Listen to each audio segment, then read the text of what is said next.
오늘 우리에게 주시는 하나님의 말씀은 신약성경 에베소서 2장 14절로 18절 말씀입니다.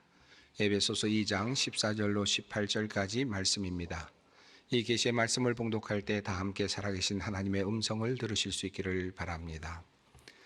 그는 우리의 화평이신지라 둘로 하나를 만드사 원수된 것 곧 중간에 막힌 담을 자기 육체로 허시고 법조문으로 된 계명의 율법을 폐하셨으니 이는 이 둘로 자기 안에서 한 세 사람을 지어 화평하게 하시고 또 십자가로 이 둘을 한 몸으로 하나님과 화목하게 하려 하심이라. 원수된 것을 십자가로 소멸하시고 또 오셔서 먼 데 있는 너희에게 평안을 전하시고 가까운 데 있는 자들에게 평안을 전하셨으니 이는 그로 말미암아 우리 둘이 한 성령 안에서 아버지께 나아감을 얻게 하려 하심이라. 아멘. 오늘 설교의 제목은 평안하십니까? 입니다. 여러분에게 한번 묻겠습니다. 여러분은 평안하십니까? 예. 그럭저럭 삽니다. 아마 이런 정도 말씀을 하실 것 같습니다. 물론 지금이 너무 행복한 사람도 있을 것입니다만은 그러나 그저 그렇게 산다라는 생각이 대부분일 것 같고요. 또 한편으로는 평안하다라는 생각이 들긴 하지만 왠지 뭔가 찜찜하고 무언가 또 우리에게 어려운 일이 닥칠 것 같은 두려운 마음도 사실은 우리에게 있을 겁니다. 평안하다라는 말은 평화롭다라는 뜻 또는 온전하다라는 뜻 혹은 또 건강하다라고 하는 그런 뜻을 가지고 있습니다. 구약에서는 샬롬이라는 말로, 신약에서는 에이레네라는 말로 사용되는 그런 말입니다.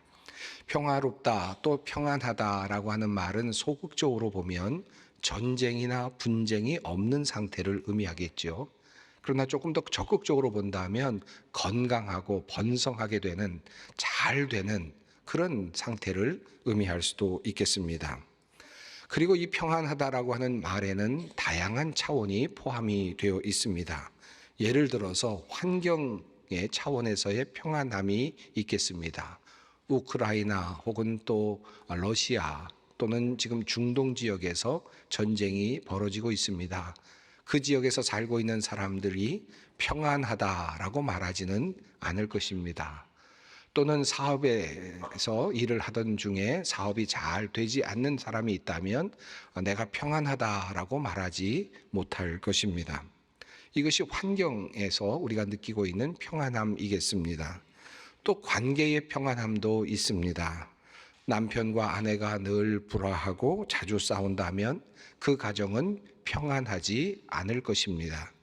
또 교회의 구성원들이 서로 헐뜯고 싸운다면 그 교회는 평안한 교회라고 말할 수 없겠죠. 사람과 사람 사이의 관계가 깨어지면 평안이 사라집니다. 또 한편으로는 내면의 평안함도 있겠습니다. 마음의 평정이라고 할 수 있겠습니다. 내면에 있는 자아 또는 욕망, 욕구 이런 것들을 다스리면서 내적인 고요한 상태를 유지할 수 있는 것, 이것이 또 마음의 평안이라고 말할 수 있겠습니다. 이렇게 다양한 평안의 차원들이 있는데 이 다양한 평안의 차원들은 사실은 또 서로 얽혀 있고 또 연계되어 있기도 합니다. 환경이 힘들게 되면 아무리 좋은 사람도 내면의 평안을 유지하기가 쉽지 않을 것입니다. 또 반대로 자아가 건강하지 못하면 사회적 관계가 또 깨어질 수도 있겠죠. 이 평안의 차원은 그러니까 서로 밀접하게 연관되어 있다라고 할 수 있겠습니다. 하나가 이루어진다고 해서 평안이 주어지는 것도 사실은 아닙니다. 사업이 잘 되면 평안할 줄 알았는데 정작 사업이 잘 되었지만 그렇지가 않습니다. 그 사이에 남편과 아내의 관계가 깨어져서 그만 사업은 잘 되고 있는데도 평안을 누리지 못할 수도 있습니다. 또 남편과 아내의 사이가 좋아져서 평안할 줄 알았는데 그런데 그 사이에서 태어나서 자란 아이가 또 속을 썩여서 또 그만 평안이 사라지는 경우도 있습니다. 아이들이 잘 되면 평안할 줄 알았습니다. 부부관계가 잘 되면 평안하게 될 줄 알았습니다. 사업도 잘 되면 또 평안할 줄 알았습니다만은 그런데도 그렇지 않습니다. 이제는 또 병이 생겨서 그만 걱정이 많습니다. 죽음에 대한 공포가 찾아오고 평안이 사라집니다. 그러니까 돈이 많은 사람도 평안할 수가 없고, 또 부부관계가 좋아도 또 다른 문제 때문에 평안하지 못하고, 또 자녀들이 속을 안 썩혀도 또 다른 문제 때문에 평안할 수 없는 것이 우리의 인생이 아닐까 하는 생각이 듭니다. 그래서 우리는 늘 평안하지 못합니다. 그래서 우리는 또 늘 많은 사람들이 그 평안을 찾아서 노력을 합니다. 변화무쌍한 삶을 경험하면서 삶의 다양한 상황이나 환경에 흔들림 없이 평안을 누리면서 살 수 있는 방법이 무엇일까를 고민하면서 수많은 사람들이 지금까지 살아왔다고 할 수 있겠습니다. 종종 말씀드렸습니다마는 시닉이라고 하는 철학자들이 있습니다. 견유학파로 알려진 그런 사람들이죠. 그들은 자족하는 생활을 중요하게 생각을 했습니다. 디오게네스와 같은 사람들이 바로 그 중심 인물이라고 할 수 있겠는데, 그들은 살아가면서 가만히 보니까 무엇인가를 갖고 있으면 그것 때문에 걱정이 온다는 사실을 알게 되었습니다. 자녀를 갖고 있으면 자녀가 아플까 봐 걱정이 되고 그것 때문에 평안이 없고, 또 돈을 가지고 있으면 돈을 지켜야 되는 것 때문에 불안해지고, 이 모든 것들이 갖고 있는 것 때문에 오는 그런 것이라는 것을 알게 되었고, 그들은 이 모든 것들을 버리면 평안하지 않을까 하는 생각을 하게 되죠. 그래서 옷 한 벌로 살아가기로 결정을 하고, 지팡이 하나를 가지고 살아가기로 하고, 그리고 집도 짓지 않고 나무통에 살면서 그저 그렇게 거지처럼 돌아다니면서 사는 것으로 그렇게 평안을 찾아보려고 노력했던 사람들이 있었습니다. 그런데 그렇게 살았던 그들의 삶은 마치 개와 같은 삶이어서, 그래서 그들은 견유학파로 그렇게 불려졌는지도 모르겠습니다. 사람다운 삶을 살지 못하면서 그러면서 평안을 찾으려고 노력했던 한 부류의 사람들이라고도 할 수 있을 것입니다. 또 다른 사람들이 있습니다. 아마도 많은 사람들이 이 길을 가고 있다고 생각이 드는데, 마음의 평안을 얻기 위해서 명상이나 또는 요가, 마음을 다스리는 여러 가지 훈련들, 수행들을 하는 사람들이 있습니다. 불교에서도 명상이나 수행을 통해서 그런 평안을 얻을 수 있다고 그렇게 가르쳐 왔습니다. 니르바나라고 하는 불교의 용어가 있지 않습니까? 니르라는 말은 꺼진다라는 말이고, 바나라는 말은 불이라는 뜻을 의미합니다. 번뇌의 불이 사라진다라고 하는 것이죠. 한마디로 말하면 근심과 걱정과 분노 등의 온갖 번뇌가 꺼져버린 궁극적인 마음의 평온의 상태를 말합니다. 모든 욕망과 고통이 소멸된, 정지된 상태를 말한다고 합니다. 불교는 이와 같은 이러한 평안을 개인의 명상이나 수행을 통해서 얻을 수 있다라고 가르쳐 왔습니다. 마음의 평안을 찾으려고 하는 이러한 노력들은 참으로 고상합니다. 많은 종교가 그 길을 지금 찾아가고 있고요. 또 그런 면에서 또 목회자로서도 그런 분들에 대해서 동일한 그런 감정을 느끼기도 합니다. 그분들의 수고와 노력에 감사한 마음도, 감동이 되는 마음도 없지 않습니다. 그런데 한편으로는 과연 그렇게 해서 우리가 마음의 평안을 얻을 수 있을까 하는 의문이 없는 것도 아닙니다. 자, 그렇다면 우리 기독교는 어떻게 평안을 얻을 수 있다고 말을 할까요? 어떻게 하면 우리는 평안을 얻을 수 있는 겁니까? 우리 그리스도인들은 어떻게 하면 평안을 얻을 수 있겠습니까? 여러분은 어떻게 평안을 얻기를 원하고 있습니까? 답을 알고 계시는지요? 처음부터 답을 먼저 말씀드리는 것은 저에게는 별로 잘하지 않는 일이지만, 오늘은 답부터 말씀을 드리고 시작을 하겠습니다. 우리 그리스도인들은 믿음으로 평안을 얻습니다. 믿음으로 평안을 얻습니다. 이 말이 잘 이해가 되지 않으실 수도 있어서 먼저 답을 드렸는데요. 이제 차분히 그 내용을 설명드리려고 합니다. 이것이 다른 종교와 기독교가 매우 다른 점이기도 합니다. 이것을 이해하는 것이 중요합니다. 성경은 평안과 관련하여서, 평화와 관련하여서 명상이나 수행과는 다른 길을 우리에게 제시해 주고 있습니다. 우선 성경은 왜 우리에게 평안이 없는지에 대해서 말을 합니다. 그리고 왜 우리에게 이러한 평안이 없는가라는 이 질문에 대한 답을 이렇게 제시합니다. 인간인 우리에게 평안이 없는 이유는 우리를 지으신 하나님과의 관계가 깨어졌기 때문이다 라고 그렇게 답을 합니다. 우리가 삶에서 그리고 심지어 내면에서 겪고 있는 모든 문제의 근원에는 하나님과 깨어진 관계가 있다라고 말을 합니다. 그래서 이 문제를 먼저 해결해야만 우리는 평안이라고 하는 것에 다가갈 수 있다라고 성경은 우리에게 말씀하고 있죠. 그리고 이어서 성경은 우리에게 말합니다. 이 깨어진 관계를 회복하기 위해서 예수께서 이 땅에 오셨고 그 주님께서 십자가에 달려 죽으심으로 하나님과 우리 사이에 깨어진 관계가 회복되었다라고 하는 사실을 말씀하고 있습니다. 한마디로 하나님과 인간의 깨어진 관계가 예수 그리스도의 십자가를 통해서 회복되었다라고 하는 말씀을 하는 것입니다. 이 내용을 오늘 본문이 우리에게 이렇게 적어 전하고 있습니다. 그는 우리의 화평이신지라 둘로 하나를 만드사 원수된 것 곧 중간에 막힌 담을 자기 육체로 허시고 법조문으로 된 계명의 율법을 폐하셨으니 이는 이 둘로 자기 안에서 한 새 사람을 지어 화평하게 하시고 또 십자가로 이 둘을 한 몸으로 하나님과 화목하게 하려 하심이라. 원수된 것을 십자가로 소멸하시고 또 오셔서 먼 데 있는 너희에게 평안을 전하시고 가까운 데 있는 자들에게 평안을 전하셨으니. 예수 그리스도께서 십자가를 통하여 하나님과 인간 사이에 막힌 담을 허시고 마침내 우리에게 다가오셔서 평안을 전하셨다. 나의 평안을 너희에게 주노라 라는 그 평안을 주님께서 인간에게 우리들에게 주셨다라는 말입니다. 글쎄요, 이 말을 들으면 어쩌면 조금 멀게 느껴질지도 모르겠습니다. 그저 하나님과 인간 사이의 관계가 회복되었다는 사실이 어떻게 나에게 이렇게 밀접하게 연관될 수 있을까에 대해서 의문을 가지신 분들도 계실지 모르겠습니다. 글쎄요, 적절한 예가 될지는 모르겠습니다만은 한국 전쟁이 1950년 6월 25일 발발하지 않았습니까? 그 한국전이 잠시 종전이 되고 휴전이 되었던, 지금까지 그래서 휴전이 된 바로 그 날이 있습니다. 1953년 7월 27일입니다. 어떻게 휴전이 되었을까요?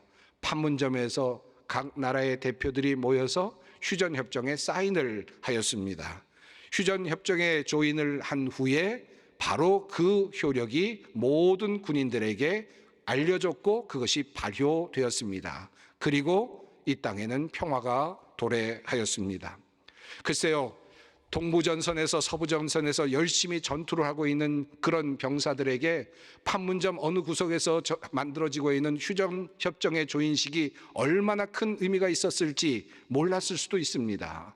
그런데 그 명령이, 그 조인에 대한 명령이 하달되고 그리고 각 전선으로 도달했을 때 그 사람들은, 그것을 받아든 사람들은 이것을 받아들이는 것, 이것을 믿고 받아들이고 실행하는 것만 그들의 임무가 되었습니다.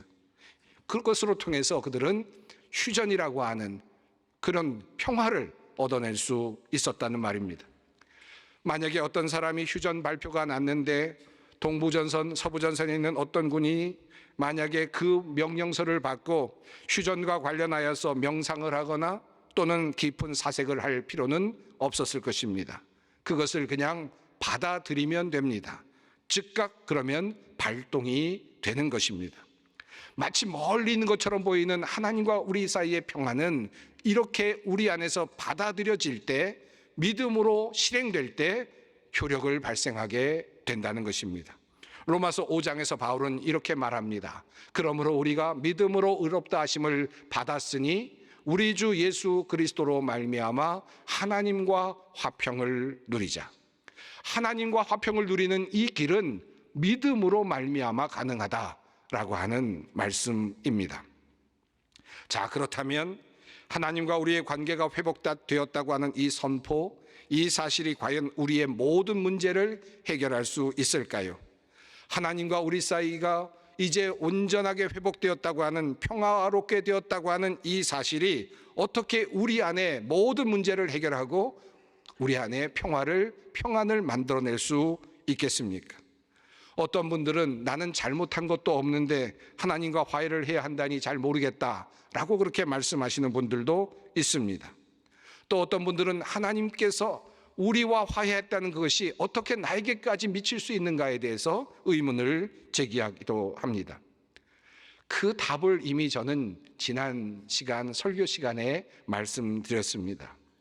어떻게 하면 하나님과 화해한 삶을 살 수 있을까요? 여러분에게 성령 세례에 대해서 말씀드렸습니다. 그러면서 성령 세례를 통하여 우리가 무엇을 경험하게 되는지에 대해서도 말씀을 드렸습니다. 하늘로부터 소리가 났습니다. 이는 내 사랑하는 아들이라. 이는 내 사랑하는 딸이라. 내가 너를 기뻐하노라. 바로 이 경험이 성령 세례의 자리에서 드러난다, 나타난다 라고 말씀을 드렸습니다. 바로 이 자리가 성령 세례를 통하여 하나님께서 나를 사랑하신다라고 하는 그 하나님의 고백을 듣게 되는 그 실존의 자리가 바로 하나님과 화해하게 되는 자리입니다.